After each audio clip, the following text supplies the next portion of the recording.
Conspiracy theories are one of the most interesting rabbit holes on the internet, from mysterious devil worshipping to getting cloned. One thing that's certain is that rap fans spare no detail to imagination when it comes to these, and they love them. And it got so wild that Drake had to show up to XXXTentacion's trial because of a fan-made conspiracy that was found on the internet. And recently, they've just been getting crazier and crazier. My name is Rashad Fashir, and today, we're gonna dive into the craziest rap conspiracies, starting off with Juice WRLD and how his old label allegedly took him out.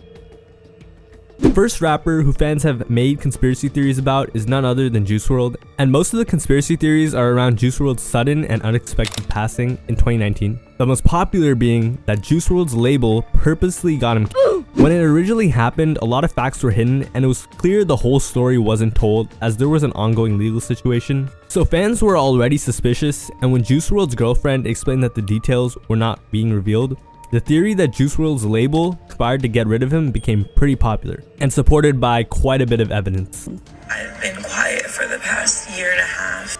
Everything like that, which I cannot speak upon at this moment, but I will. But why would Juice WRLD's label, who he had made millions of dollars for, want to get rid of him, right? Well, there are a couple of reasons. The first is that Juice WRLD was reportedly thinking of leaving his label. See, Juice WRLD's contract was notorious for how bad it was, and his label also served as his management, taking another whopping 50% of his earnings. But Juice's contract with his label and Lil Bibby, the man he signed to, was coming to an end. And afterward, Juice presumably would have signed a much more fair deal directly to a label, as Lil Bibby's label, Grade A, would no longer be able to afford re-signing an artist as big as Juice WRLD had gotten. Or Lil Bibby's cut would have been significantly reduced as Juice WRLD no longer needed him as much. So if Juice WRLD had left Grade A, which it looked like he was, or at least was going to, Lil Bibby would be making much less money. But if something were to happen to Juice WRLD, under contract, they could do whatever they want with the rest of his music, and his family would most likely re-sign with the label, which is what they did. But why would they do this, right? Did they really care about money that much? According to multiple sources, yes. Juice WRLD's best friend Max and his girlfriend said that Juice WRLD got into multiple arguments with his label manager and Lil Bibby because they would force him to record on beats he didn't like just to profit the label. Lil Bibby's new artist, the Kid Leroy, also left Lil Bibby because he was taking too much of a cut of his earnings as well. So fans began speculating that since nearly all of Lil Bibby's net worth came from Juice WRLD's music, and the record label would try to cut him out, he had a problem, which he decided to solve. Furthermore, after Juice WRLD, a clause that every artist contract in the music industry has kicked in, which says until an artist recoups all the money owed to a label, all the earnings would go to the label before the family. In this case, the label was Lil Bibby. So according to fans, Juice WRLD's management and label, Grade A, set him up the night of his passing. And I'm not gonna lie, there's some pretty solid evidence. First, there's a deleted tweet by Juice WRLD's girlfriend saying the medical reports released by his label were incorrect, inferring that there was some sort of cover-up by Juice's label, saying it's a catch-22. It's not correct medically. Firsthand in my arms. The police report is trash. What she was saying was Juice WRLD's last moments on Earth were in her arms, and she knew what had happened. And the police report was incorrect. And what she admitted confirmed fans' suspicions that there was a hinted cover-up by Juice's label. But the real incriminating evidence came from a video that was leaked of her speaking on the situation. She explained that she'd been keeping what happened that night to Juice WRLD to herself because she was afraid. I've been quiet for the past year and a half, and to myself, took myself away from everyone because... And that people knew what was going to happen to Juice. I knew what was going to happen. If people knew what happened the day before Jared passed and the day that Jared passed and everything like that, which... And that if she spoke about it publicly, keep in mind this was a private video she sent a fan page, she would be in danger. I cannot speak upon at this moment, but I will. I just have to make sure that I am safe. So please, one, don't show anyone this, but two, know that you guys have my full support because... But here's what really is interesting and incriminating. She said that while Juice WRLD was alive, she told him repeatedly that Juice WRLD was becoming a liability to his label once he had recorded thousands of songs, and he wouldn't be needed any longer, encouraging him to leave. I literally sit on his lap every day and be like, don't go record. They don't need us. They don't need you anymore. We made so many songs that we're a liability being here. And the night Juice WRLD passed, he was also targeted and was supposed to go out with them. They didn't think I was going to make it through this year. There's been plenty of times. Literally tried. They've tried and tried their hardest to make sure I wasn't going to be here. And I pushed and kept going because of this reason only. And she would have to make sure she's safe before she spoke on the full situation. She also said that the label was very greedy. It's always been about money. And Jared made enough money to not have this issue. So she made some serious accusations against Grade A, gave a justification, and she was the closest person to Juice while he was alive. Fans also found out that Juice WRLD might have suspected his label was after him. In his song, sometimes he says, "I know they want me so I'm taking meds until I fall on the floor. I don't know who to call anymore." And fans on the internet explained that Juice WRLD was alluding to the label wanting him gone. Another reason why fans were skeptical about Grade A is it was already proven that they had lied. The story just didn't add up. Juice WRLD supposedly took a bunch of substances to hide the incriminating evidence on the plane, but there were pounds underneath the plane, so they would be caught regardless. And there definitely would have been someone on the plane that would become the fall guy, as Juice WRLD had more than a couple of groupies. And according to the police report, which everyone swore by, aka the people on Juice's label, they said they saw Juice WRLD take nothing, which of course couldn't be true. But after that, Juice WRLD's girlfriend went ghost on the whole situation, so fans never got the full truth. So after all of this, Lil Baby got Juice WRLD's catalog, one of the largest rap catalogs of the 21st century, worth tens of millions, if not at least a couple $100 million. And to this day, the label is still making a ton of money, millions, and milking Juice WRLD's legacy for everything it's got. Another theory fans have is that Juice WRLD planned his departure, which sounds crazy, but it actually came from Juice WRLD. On April 24th of 2017, Juice WRLD tweeted, "My goal is to get overly famous for a couple of years, then fake my." In Juice WRLD's breakout song, All Girls Are the Same, he says, "I'm a jealous boy, I really feel like John Lennon."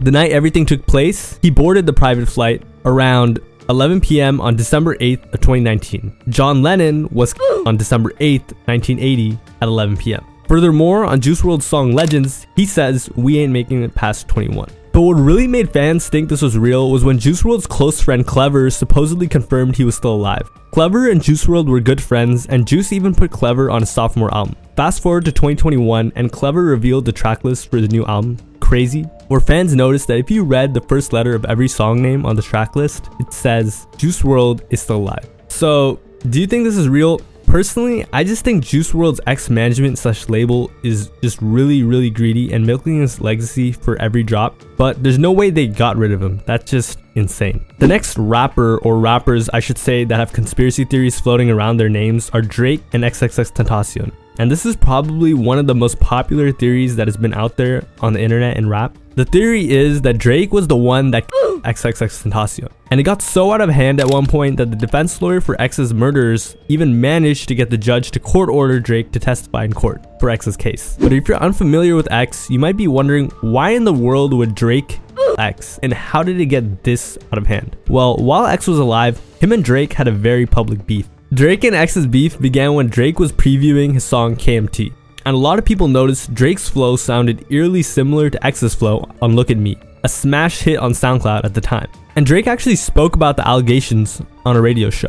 But what a lot of fans don't know is before that, Drake had not only known about X, but actually had reached out to collaborate, which was revealed by X's former manager, the infamous Adam22, on a podcast. A week before this happened, Adam told me, he's like, "Bro, guess who hit up DJ Carnage Drake about X?" Drake was asked about it in that DJ somebody interview, some interview he just did, and he acted like he never heard the song before. Wait, Drake did? Yeah, Drake Drake on said Beats that. One, yeah. And believe it or not, Drake was even asked if he was going to handle X while X was alive. And apparently, he said no. I always say no, and this time he just gave me a shrug, like it's whatever, because he tweaked. So why would he do it, right? Well, the most shocking piece of evidence comes from X himself, and this is where all the theories likely spawned from. You see, while they were beefing, X made an Instagram post saying, "If anyone tries to kill me, it was at Champagne Poppy." That's Drake's Instagram @ "I'm snitching right now." And of course, months later, X was killed. But it's a lot more than, oh, they were beefing while X was alive, and then Drake took him out. According to fans, there are tons of sneak disses in Drake's music after X's death, where Drake is directly referring to taking X out, taunting him, and even admitting to the crime. The first sneak diss was supposedly on Travis Scott and Drake's smash hit, where Drake said, "My dog would probably do it for the Louis belt. That's just all he know. He don't know nothing else. I tried to show him. Yeah, I tried to show him." Fans explained Drake was saying his goons would and rob someone for a Louis bag. The same thing that happened to X. These lyrics were supposedly Drake describing the crime. But it didn't end there. Drake would address the beef more and more, allegedly, of course. In Drake's album with 21 Savage, he made the most clever diss on X ever. In his song On BS, he said, "Damn, maybe I should do a 20, maybe I should break that 20. Do a 10, maybe I should break that 10. Do a 5, then if it gets live, do a 5 again." But a fan noticed that if you break a 20, you get 2 10s. Add 2 5s, you get another 10. 10, 10, 10 is XXX in Roman numerals. The lyrics are followed by Drake saying if he held his tongue on that live, he'd be alive again. OVO, everybody in OVO, sup? Drake, mom, I want some tapioca pudding. And when you bring it all together, it's pretty crazy. It's basically Drake saying that if X hadn't dissed him on Instagram Live, he still might have been alive. Of course, did Drake actually add the subliminal messaging to his lyrics consciously? I don't know. But when it came to the actual rumors, Drake never really addressed it on records. He was asked about biting X's flow, and he acknowledged he knew who X was, but when it came to the theories, he never really spoke on it. However, very recently, Drake addressed it pretty directly, according to fans at least, on his song 8 AM in Charlotte, where he lays it out in the clear, referencing the theories. On the song, Drake says, "Conspiracy theories start floating around like the Kennedy guy," referencing how everybody has a theory on Kennedy's same way they have theories on him. But the real nail in the coffin for this theory was another song on the album called Daylight, where he rapped, "I wasn't there when they caught the body. The police think I bought the body. Internet swear that I bought the body. Take more than that, I go pop somebody. So low-key, I'm happy they got somebody." To fans of X, this was Drake admitting he was responsible for X and glad they caught someone else. And in the beginning of 2023, Drake was ordered to appear in court by the judge in X's murder case. According to the defense lawyer, X's suspects were even allegedly in Drake's God Plan music video, and X's mom said that she was worried about X the day he passed because of his feud with Drake.